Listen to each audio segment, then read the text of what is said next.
Discharge.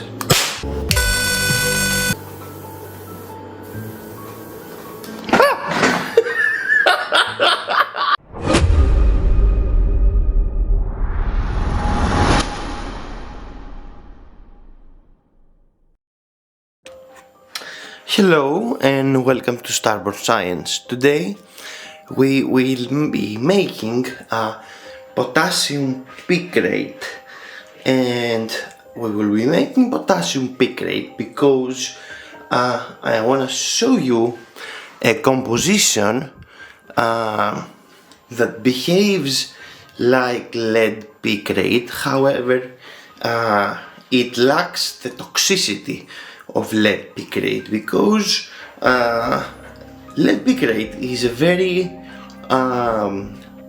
good initiating compound. However, because it contains lead, it has a very high toxicity, and I do not like lead in general.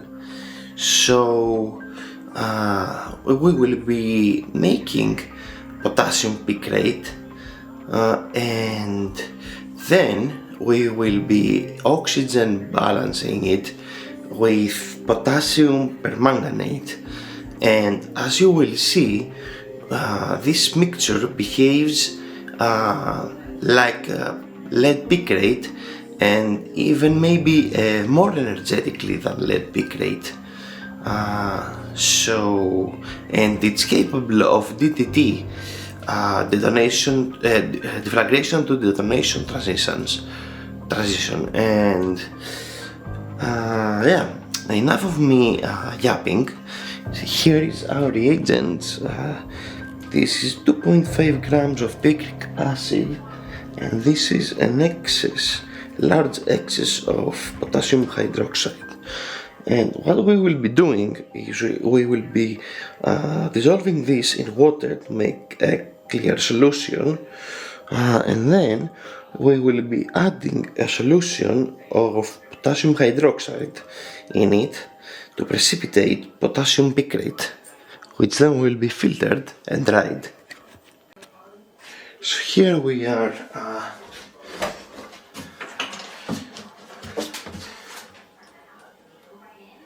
on my stirrer, and we will be adding about 45 milliliters of water, and we will crank up the heat and the stirring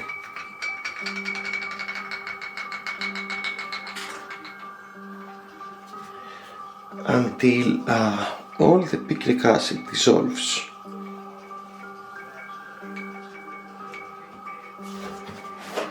And we'll also dissolve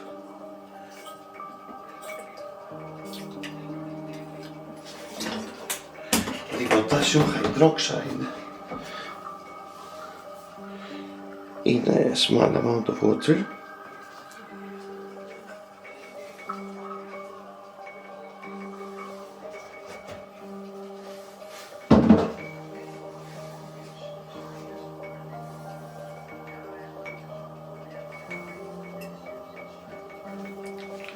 And I'll be back when this thing dissolves, because picric acid is not that soluble in water, so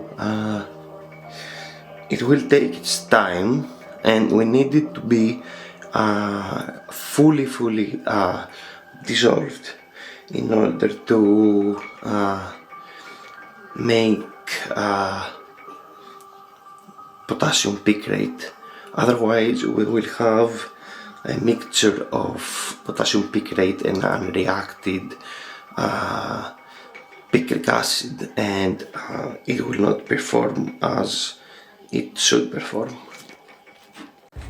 I also want to add that potassium picrate does not carry the legal consequences of lead picrate. Lead picrate because of its use in gun primers and bomb initiators or detonators, call them what you will. It was used by militaries and both civilians in gun primers. It is illegal to possess or synthesize in many countries, whereas picric acid and potassium picrate can both be considered as lab reagents, so that makes potassium picrate even more appealing as an energetic compound for the amateur chemist.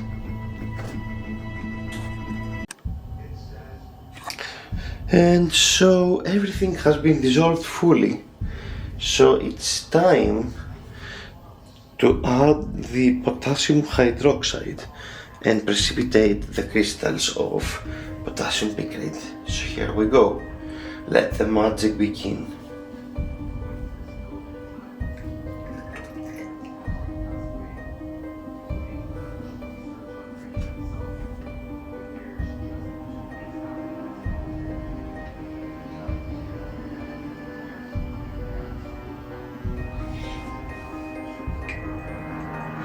And as you see, the potassium picrate instantly precipitated out of the mixture.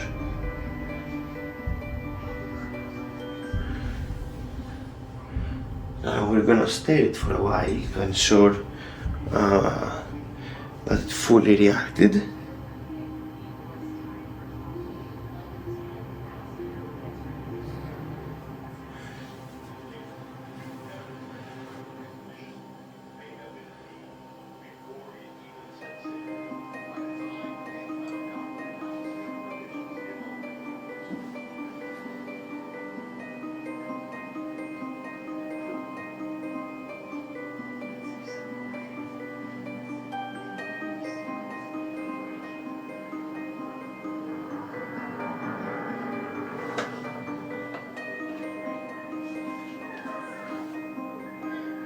And that is enough.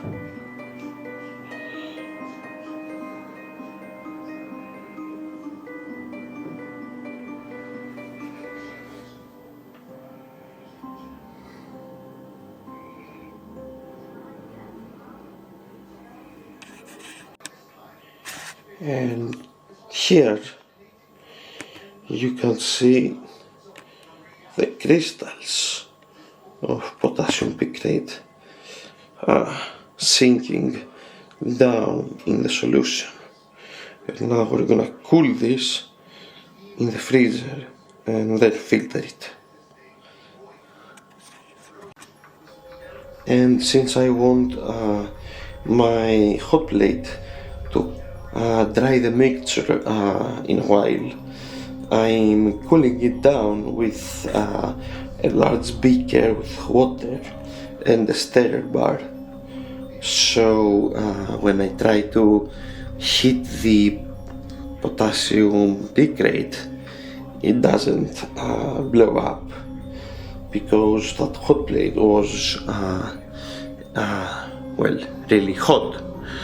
So I'm now using this beaker essentially as a heat sink to cool the hot plate down, so I can safely dry the crystals later in a lower temperature.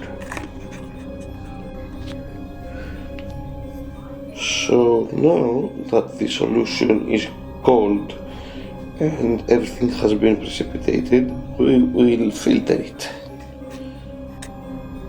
So here is how our product looks after filtering, and keep in mind that this will change to a reddish brown color when it's dried.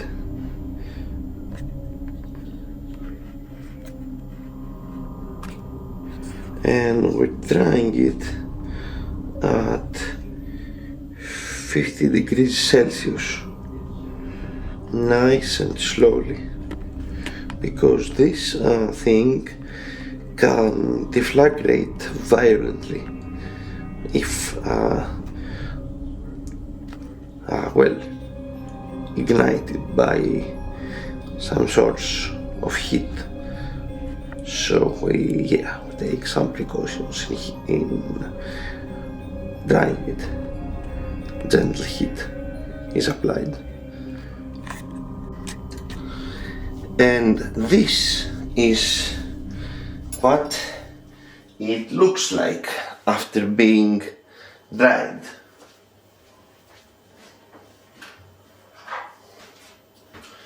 Now, this compound just by itself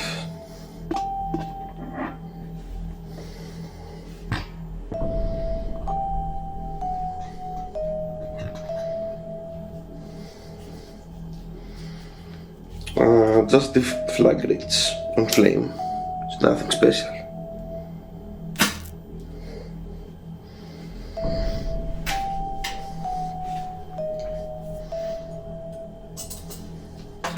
But wait till we add potassium permanganate. So there you go.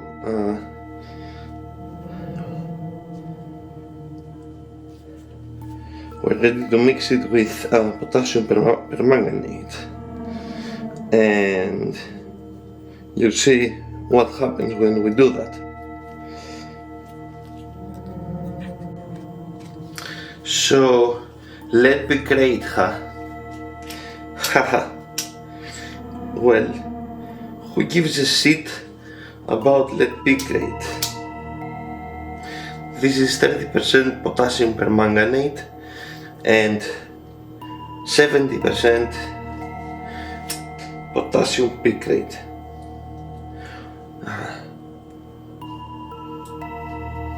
Potassium permanganate is readily available to many hobbyists and amateur chemists. Picric acid is also very simple to synthesize, and you don't have to mess with toxic chemicals like lead, which is a neurotoxin and bioaccumulates, affects nerves. It first makes you dumb, then it makes you crazy, and then it kills you.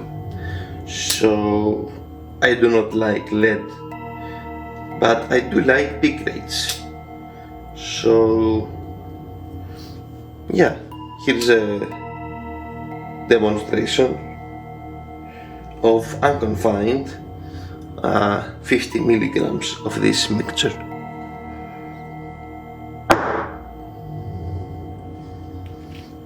So again, who gives a shit about lead picrate? So now an impact test will be done with 40 milligrams of the mixture of compounds. Now my poor cat is sleeping in my bedroom, so I won't be doing that in there, but I can certainly do it here.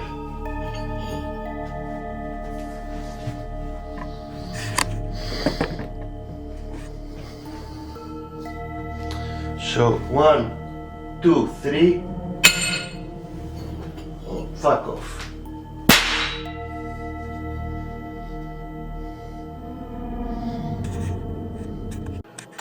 So now I wanna try a new impact test using my CO2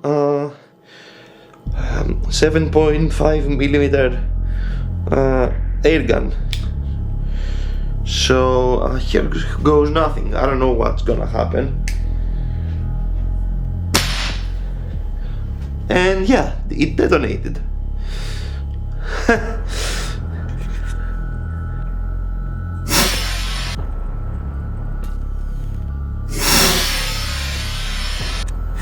So people, that was the video. This is a green replacement to lead picrate. It does not contain any lead. Still, of course, picric acid is toxic. It should be handled with care. However, it does not contain heavy metals that bioaccumulate and cause damage to the nervous system. Of course, you can't eat it. You should wear gloves when handling it. And yeah, that's about it. In any case, enough of me yapping about it. This was the video. Hope you liked it. Click like if you did, don't if you didn't. Keep dreaming, keep exploring, and I will see you on the next one.